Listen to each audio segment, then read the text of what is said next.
राधे राधे, हर हर महादेव। मित्रों, मैं अपने इस चैनल पर आपसे पूजा पाठ व धार्मिक सत्संग की बात करती हूँ।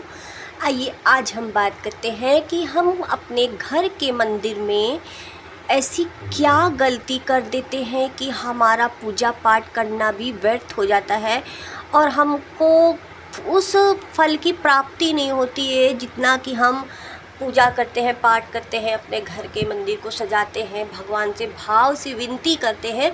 उतना सब करने के बाद भी हमारी इच्छा क्यों नहीं पूर्ण होती है। तो आइए आज हम ये जानेंगे कि हमको घर के मंदिर में हम ऐसी छोटी छोटी कौन सी गलतियां कर देते हैं जो कि हमको पता नहीं होती है, और वह गलतियां हो जाने के कारण हमारे कार्य नहीं पूर्ण होते और हम परेशान रहते हैं। तो देखिए, गलतियां, हम मनुष्य हैं और हम इंसान हैं, कोई भगवान नहीं है।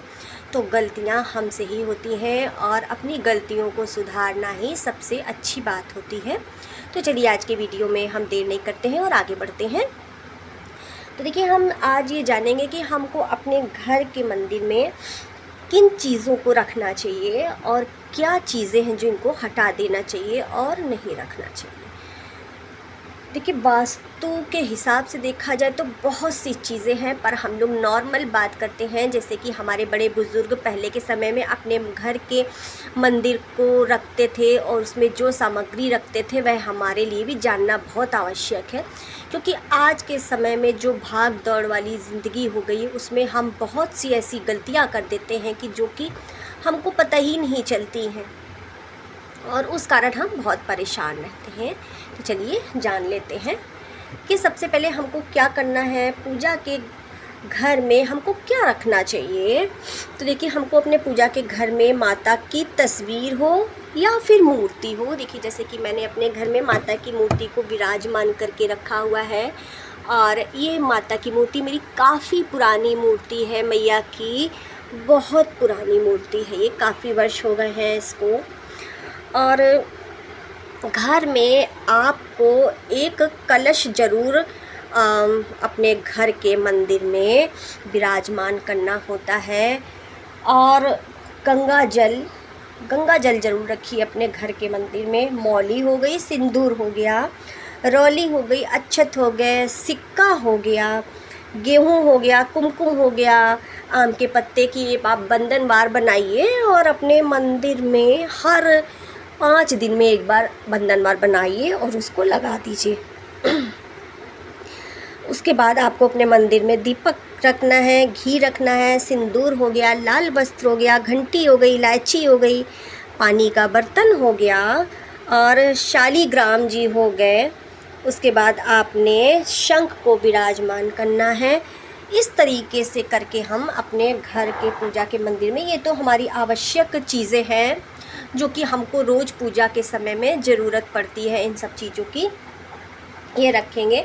और देखिए, पूजा के बर्तनों का खास ख्याल रखें, कहीं से भी ये टूटे फूटे नहीं होने चाहिए, खंडित नहीं होने चाहिए बर्तन। इसका पूजा में इस्तेमाल करना अशुभ माना जाता है। घर के मंदिर में गणेश जी की 3 मूर्तियां नहीं होनी चाहिए। ये देखिए, जैसे कि मैंने एक मूर्ति को विराजमान करके रखा है भगवान विष्णु और माता लक्ष्मी के पास।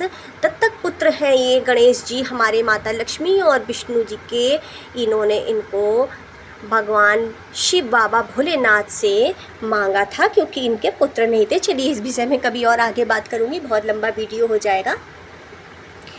तो 3 मूर्ति हमारे गणेश जी की नहीं होनी चाहिए। उसके बाद पूजा में केवल हमारे यहाँ एक ही शंख होना चाहिए। मंदिर में बड़ी मूर्तियाँ नहीं रखनी चाहिए, और शिवलिंग के अंगूठे के आकार से बड़ी मूर्ति नहीं होनी चाहिए। देखिए, ये मेरी मूर्ति काफ़ी बड़ी है, और इस तरीके की मूर्ति की सेवा बिल्कुल एक, कहते हैं कि आप ये मान के चलिए कि जैसे आपको लगेगा कि साक्षात हमारे घर में माता जी विराजमान है और उनकी सेवा आपको रोज़ देनी है। तो इस तरीके से यदि बड़ी मूर्ति आपके घर में है, तो जैसे मंदिर में सेवा होती बस उस तरीके से आपको सेवा करनी पड़ेगी, तो आप बड़ी मूर्ति को अपने घर में स्थापित कर सकते हैं। उसके बाद हमको क्या करना है, पूजा घर में 2 या 3 से अधिक मूर्तियाँ एक जैसी ही नहीं होनी चाहिए। जैसे कि हमारे घर में मान लीजिए ये मेरी अन्नपूर्णा माता है, विराजमान है, तो मैं इस तरीके की 3 मूर्तियाँ और विराजित कर दूँ, तो हमको ये नहीं करना है।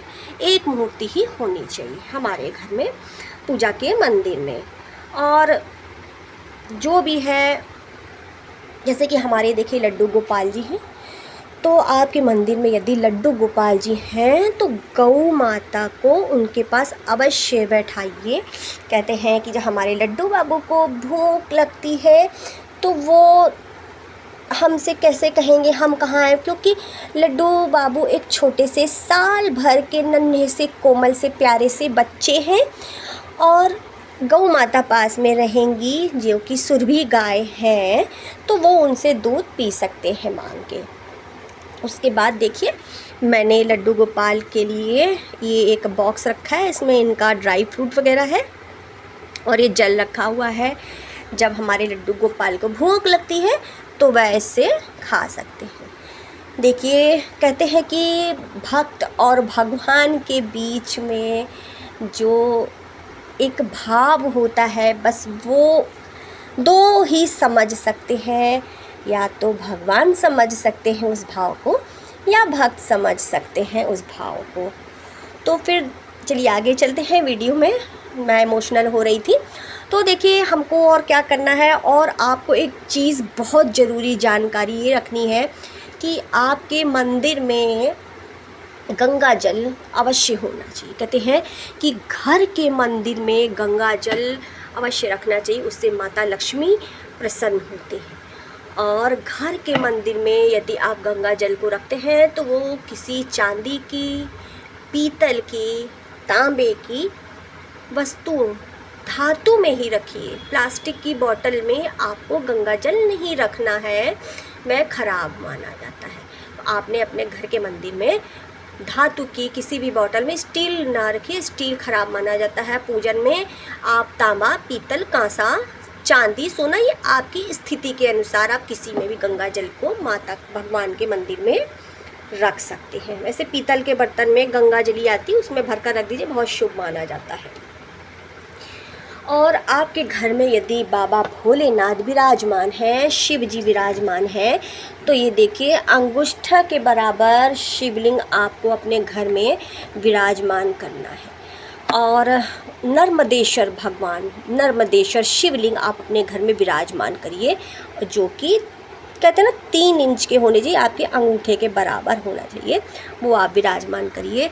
और बाबा को गंगाधार जिसको बोलते हैं, गंगा जली अवश्य दीजिए। इस समय बैसाख मास चल रहा, बहुत गर्मी पड़ रही है, तो बाबा को जल की सेवा अवश्य दीजिए, ताकि बाबा आराम से जल में बैठ करके शांतिपूर्वक विराजमान रहे। बाबा को जल सेवा देना बहुत ज़रूरी होता है। और आपको घर के मंदिर में शाम के समय दिया अवश्य प्रज्वलित करना है। देखिए यदि आप सुबेरे की भाग दौड़ में नहीं कर पाते, मान लीजिए आपने स्नान किया, आप अगरबत्ती जला दीजिए, धूप बत्ती जला दीजिए, बस हाथ जोड़ के चले जाइए, कोई बात नहीं है। परंतु शाम का समय एक ऐसा संध्याकालीन समय होता है, उस समय आप अपने घर के मंदिर में एक दीपक अवश्य प्रज्वलित करिए, ज़रूर से ज़रूर। मैं इस चीज़ को ज़ोर दे रही हूँ, बार बार बोल रही हूँ, ज़रूर करिए।